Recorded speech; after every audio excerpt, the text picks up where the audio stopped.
Hello guys, এই তো এখন আমি কুচবিহারের রাসমেলা থেকে বেরিয়ে যাচ্ছি।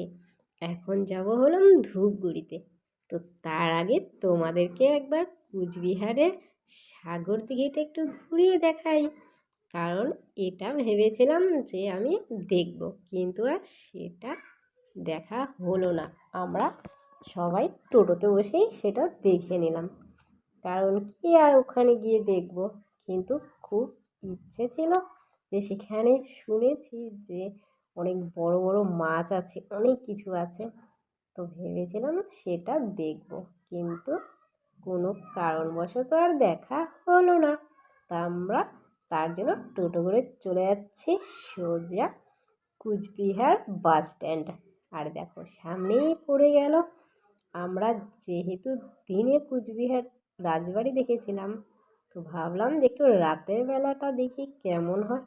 আর দেখো রাতের বেলা কুচবিহারটা সত্যি খুব সুন্দর লাগছে। দেখো ওই যে রাজবাড়ি, দেখতে কিন্তু খুব সুন্দর লাগছে। আর তোমরা কমেন্ট করে বলো যে তোমরা কারা কারা দেখেছো কুচবিহারের রাজবাড়ি। আমরা বলতে বলতে চলে আসলাম কুচবিহারের বাস স্ট্যান্ডে।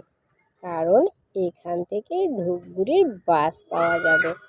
কারণ আমাদের যেতে 2 ঘন্টা সময় লেগে যাবে। তার জন্য সিট না পেলে হবে। তার জন্য আমরা চলে এখানে টিকিট কাটতে। আর দেখো এটা হলো কুচবিহার বাস স্ট্যান্ড, কিন্তু এখানে ভিড় ছিল না। কিন্তু জলপাইগুড়িতে আমরা প্রচুর ভিড় পেয়েছিলাম। তো যাই হোক, এটা হলো টিকিট কাউন্টার। এখান থেকে টিকিট কেটে আমরা সোজা চলে গেলাম বাইরে, কারণ ওখানে অনেক টাইম লাগবে। সামনেই ছিল শপিং মল, তো এখান থেকে কিছু কেনাকাটা করে নিলাম। আর কুচবিহারে কিছু জিনিস নেবো না এমনটা কি হয়। আর দেখো সাথে নিয়ে নিলাম পপকর্ন। সেটা বাসে বসে বসে টাইম পাস করা যাবে, কারণ বাসে বসে বসে তো অধৈর্য হয়ে যাব। তার জন্যই সেটা নিয়ে নেওয়া হলো। আর দেখো বলতে বলতে বাসও ছেড়ে দিল। আবার কবে দেখা হবে কুচবিহারে সেটাও জানা নেই। তো যাই হোক, কুচবিহার ভালোই লাগলো। সব কিছু মোটামুটি ঘোরা কমপ্লিট। যদি আবার কখনো মন চায় তো অবশ্যই আবার কুচবিহারে চলে আসবো ঘুরতে। আর দেখো আমরা বাসের সবার শেষে সিট পেয়েছি, কারণ আমরা ছিলাম 5 জন।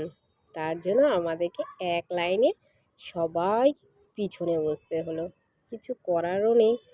আর বাসের পিছনে বসা মানে প্রচণ্ড ধাক্কা ধাক্কি, মানে পুরো জার্নিটাকে বোঝা যায় যে মনে হয় যে বাসে বসলে যে আমরাই বোধহয় বাসটাকে চালিয়ে নিয়ে যাচ্ছি। দেখো বলতে বলতেই আমরা চলে আসলাম ফালাকাটা। কারণ এই ফালাকাটাতে কিছু সময় গাড়ি ওয়েট করবে। তার সাথে ফালাকাটাটাও দেখে নিলাম। আর দেখো এই যে এখানে হলো গাড়ি দাঁড় করিয়ে দিল 10 মিনিটের জন্য টিফিন টাইম। আর দেখো এটা হলো ফালাকাটা। আর এখানে তোমরা যদি কেউ চাও যে কিছু খাবে চাটা টিফিনের জন্য, তোমাদেরকে 10 মিনিট করে দিয়ে দেওয়া হয়েছে।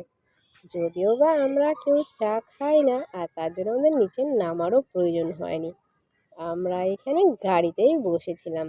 আর দেখো বান্ধবীর অবস্থা একেবারেই শুয়ে গেছে, কারণ আমরা সবাই অনেক সকালে উঠেছিলাম। তার জন্য আমাদের অবস্থা আর চলছে না। সবাই বাসে একটু করে ঘুমিয়ে নিয়েছে, কিন্তু আমি ঘুমাইনি। কারণ আমার মন চায় যে বাইরে যখন বেরোবো তখন যাতে সব কিছু দেখতে পারি। কারণ বাড়ি গিয়ে তো ঘুমাবোই, তো বাইরে যখন বেরিয়েছি এই বাইরের যে একটা সৌন্দর্য, সেটা খুব ভালো লাগে। তার জন্য সেই জায়গাটা আর মিস করিনি। কারণ বাড়িতে গেলে তো আর এটা দেখা যাবে না। তার জন্য আমার খুব ভালো লাগে বাইরে ঘুরতে, বাইরের জিনিস দেখতে। যেসব জিনিস নতুন হয় সেসব জিনিস বেশি ভালো লাগে। আর দেখো বলতে বলতেই আমরা চলে আসলাম ধূপগুড়িতে। এটা হলো ধূপগুড়ি। তো এখন আমরা কিছুক্ষণের মধ্যেই পৌঁছে যাব বাড়িতে। তো তার আগে কিছু এখানে নেওয়ার ছিল, তো এখানে কিছু কেনাকাটা করে আমরা সোজা চলে গেলাম বাড়ির উদ্দেশ্যে। তোমাদের যদি ভিডিওটি ভালো লাগে অবশ্যই শেয়ার করো।